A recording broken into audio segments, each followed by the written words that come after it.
Bye.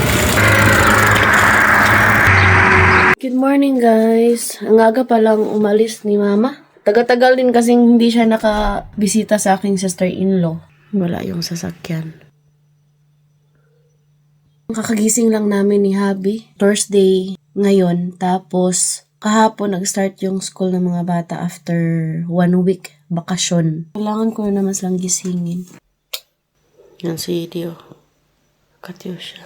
Mainit pala today sa labas.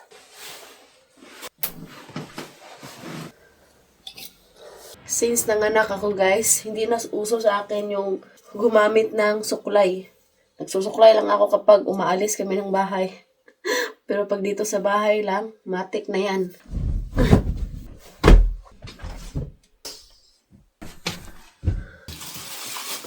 Oo nga pala, guys, napundir na naman yung ilaw namin dito sa kusina. Tapos, meron ditong natirang bula-bula. Luto to ni Mama. Gusto ni Habi magdala sa trabaho. Pustang sa dyan. Palagi na lang ni Habi na iiwan yung baunan niya. Nagluto si Mama dito ng pizza kagabi. Gusto ni Katyusha ito yung baunin niya sa school. Sayang. Na-miss na rin ni Mama yung isang apo niya. 3 months na yun.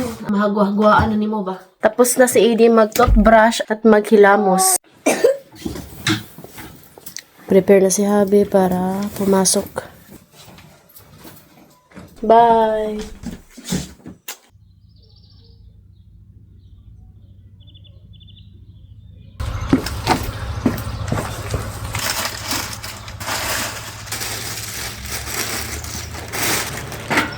Bye.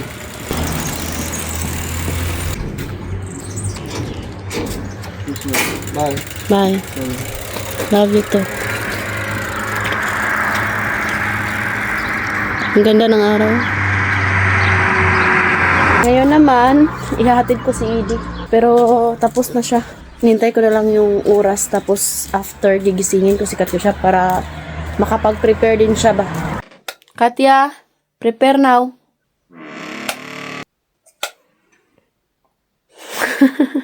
Dito siya!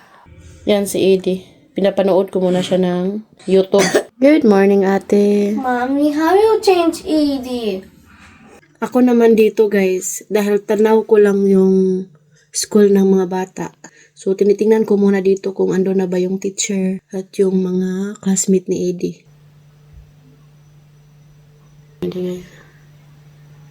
Alas 8:17, ihahatid ko na si Edie. O, di ba? Hindi na natin kailangan maghintay pa ng matagal dun sa classroom. Say bye, Edie. Bye. Good. Hi, Dede.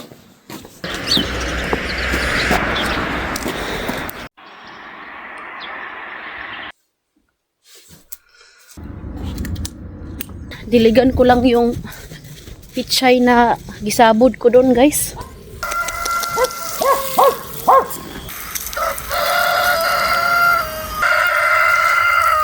Ganda na. Buti na lang talaga wala pang hangin ngayon.